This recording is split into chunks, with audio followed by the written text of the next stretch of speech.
Tellurian ended the first quarter with nearly $300 million in cash and total assets of more than $700 million.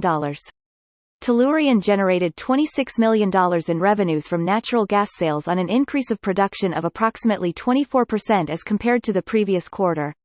In addition, Tellurian completed its owner's site preparation and issued a limited notice to proceed to Bechtel to begin construction of the Driftwood LNG terminal.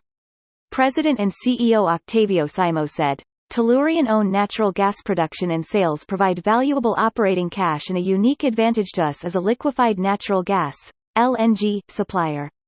We are nearing net production of 100 million cubic feet equivalent per day (mmcfe/d), and plan to reach 200 mmcf/d by year-end. Tellurian production is now generating free cash flow after capex, and they intend to maintain capex at approximately $150 million a year.